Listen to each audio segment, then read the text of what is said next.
Selamat datang di channel yang akan menemani malammu dengan kisah-kisah penuh imajinasi, kehangatan, dan petualangan sebelum tidur.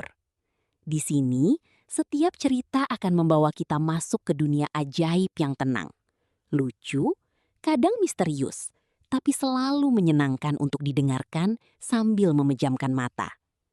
Matikan lampu kamar, tarik selimutmu, dan biarkan suara cerita ini menemani malam yang lelah menjadi lebih damai.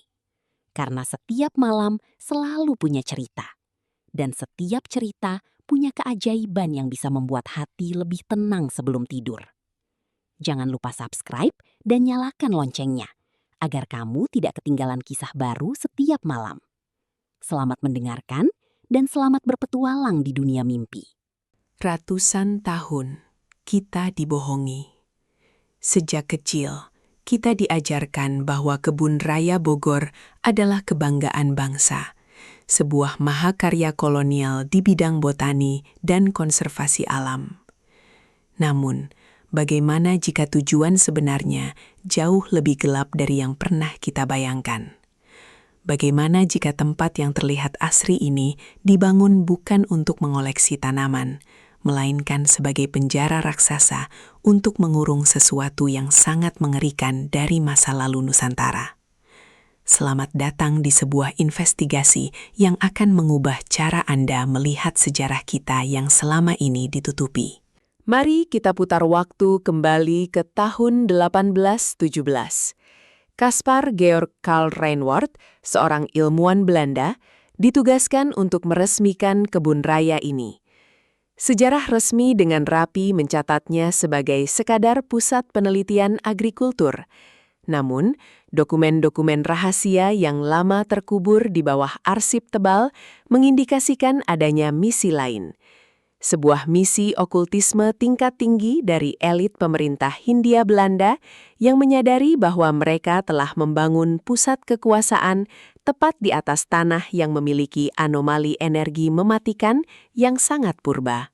Titik fokus dari misteri energi ini adalah Gunung Salak. Gunung yang dikenal sebagai salah satu titik paling mistis di Pulau Jawa.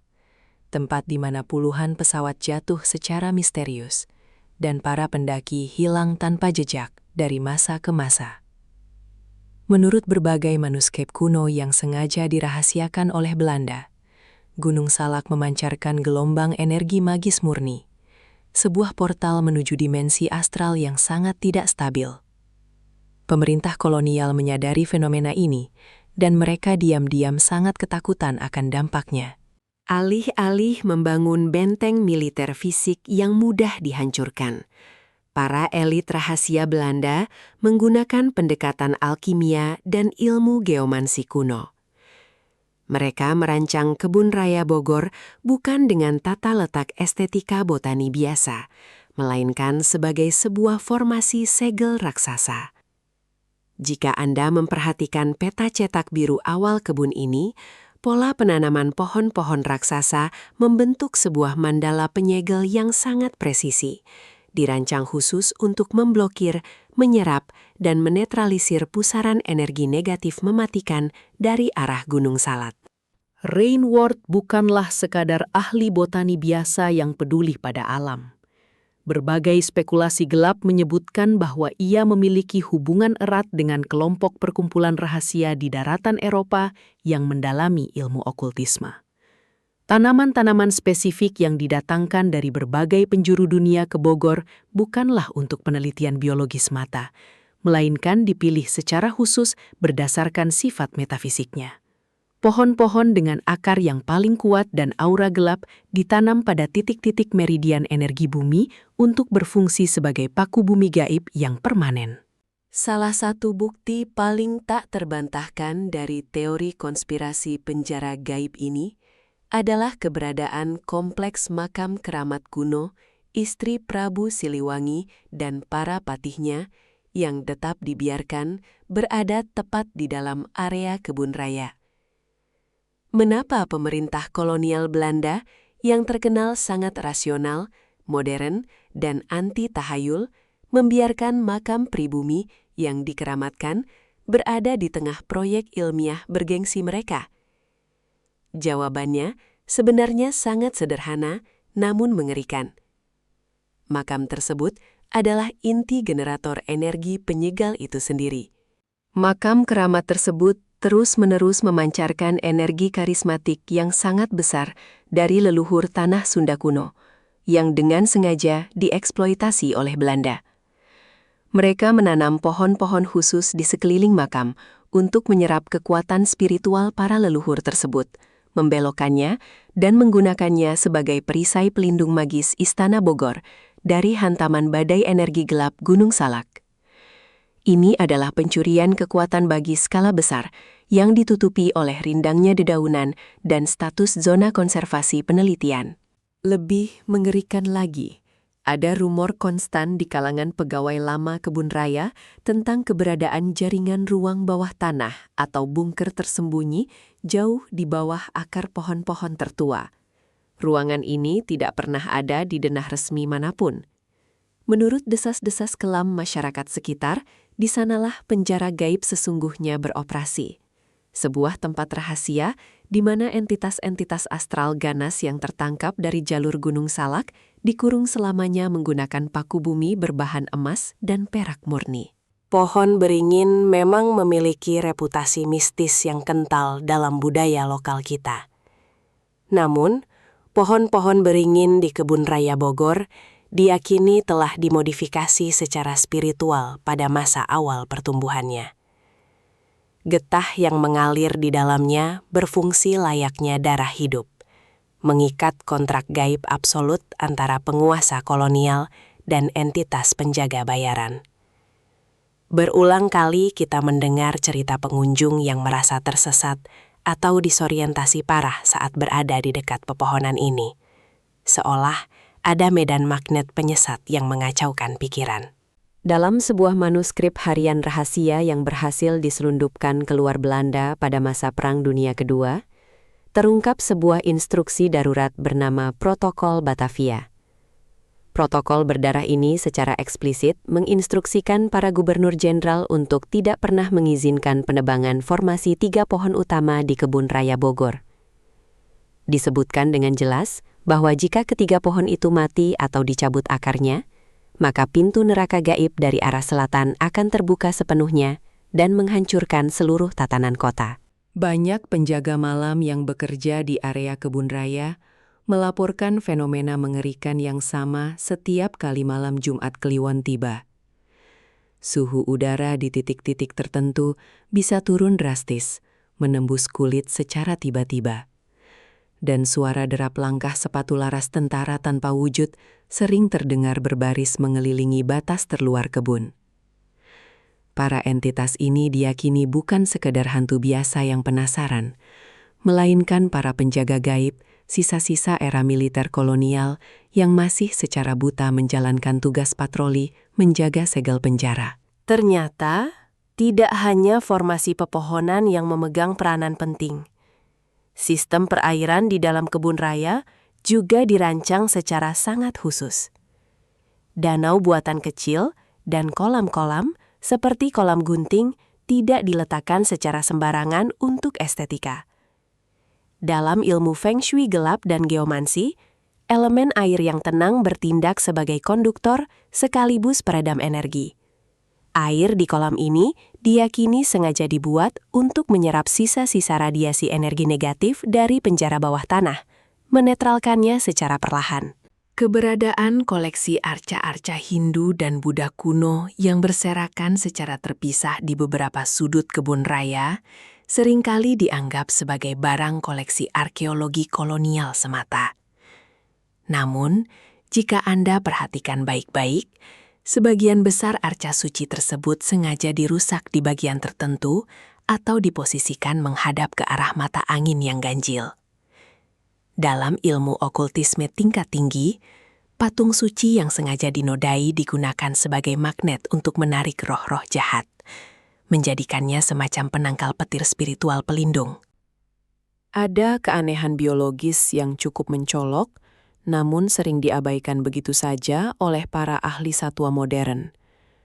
Pada jam-jam tertentu menjelang maghrib atau tengah malam, seluruh burung dan koloni serangga di area kebun raya bisa terdiam serentak secara tiba-tiba. Kesunyian absolut yang mendadak ini bukanlah hal alami di dalam sebuah hutan tropis. Hewan memiliki kepekaan insting yang jauh lebih tinggi terhadap frekuensi gaib. Mereka terdiam mematung karena mereka sedang merasakan getaran dari entitas masif yang berontak. Jika kita menelusuri catatan kepolisian lokal pada era tahun 50-an hingga akhir 80-an, terdapat arsip berdebu tentang beberapa pekerja kebun raya yang hilang ditelan bumi tanpa jejak sama sekali. Mereka biasanya adalah pekerja yang bertugas merawat area-area terlarang tertentu di malam hari. Penjelasan resmi kepolisian selalu menyimpulkan kecelakaan kerja, tetapi penduduk lokal berbisik bahwa mereka telah dijadikan tumbal. Tumbal darah tak disengaja bagi penjara gaib tua yang mulai kelaparan. Lalu, pertanyaan terpentingnya adalah, apa yang akan terjadi jika penjara gaib raksasa ini akhirnya hancur? Para ahli spiritual kontemporer diam-diam memperingatkan bahwa segel buatan arsitek Hindia Belanda ini memiliki masa kedaluarsa. Usia pepohonan raksasa ada batasnya. Beberapa pohon pilar utama telah tumbang membusuk karena cuaca dalam dekade terakhir. Mereka menyadari bahwa setiap kali pohon penyangga ini tumbang, satu rantai gaib pengekang entitas Gunung Salak terputus selamanya. Terkadang, ketika Anda sedang berjalan sendirian di bawah rindangnya kanopi Kebun Raya Bogor di sore yang mendung, Anda mungkin tiba-tiba merasakan ada sesuatu yang sangat besar dan berat sedang menatap tajam ke arah punggung Anda. Jangan salah sangka, itu bukan sekadar perasaan paranoid belaka. Itu adalah sisa-sisa kesadaran pekat dari para tahanan astral kuno di bawah tanah. Mereka meronta, mereka lapar, mereka marah, dan mereka terus bersabar menunggu pagar gaib ini kehilangan energinya.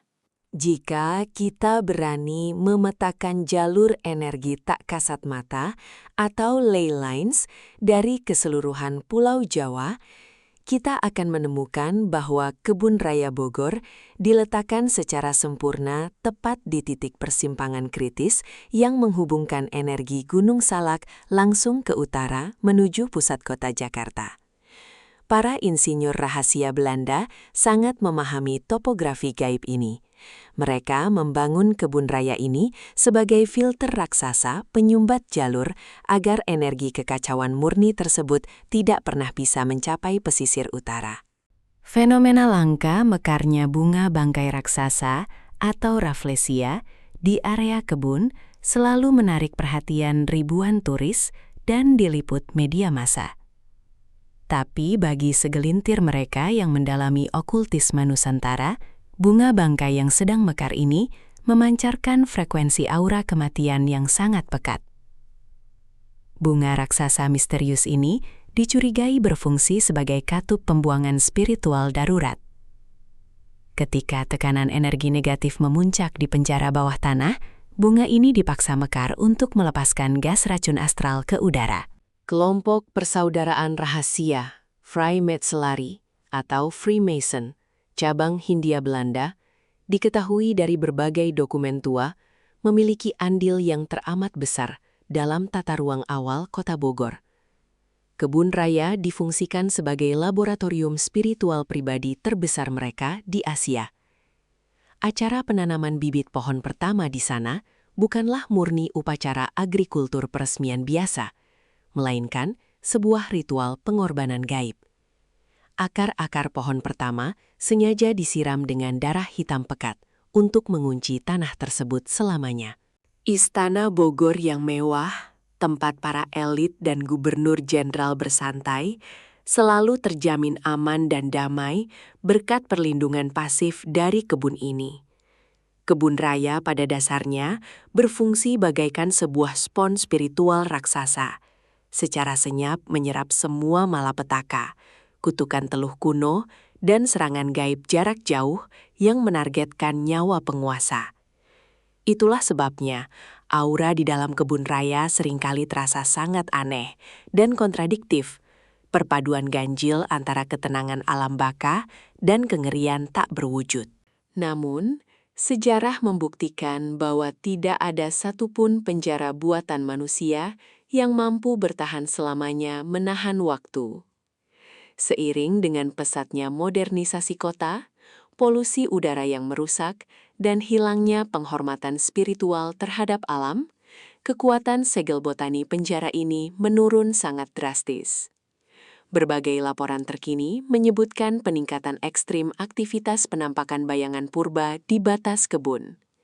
Getaran-getaran spiritual gelap mulai bocor ke permukaan, menandakan sang entitas mulai mendobrak batas. Kebun Raya Bogor mungkin akan terus diiklankan selamanya sebagai sekadar tempat rekreasi keluarga dan pusat penelitian hijau yang damai. Namun, di balik kesejukan setiap hela napas pepohonannya, ia diam-diam menyimpan rahasia okultisme paling gelap dari seluruh era kolonialisme kita. Sebuah proyek penjara gaib kuno yang kini hari demi hari semakin rapuh.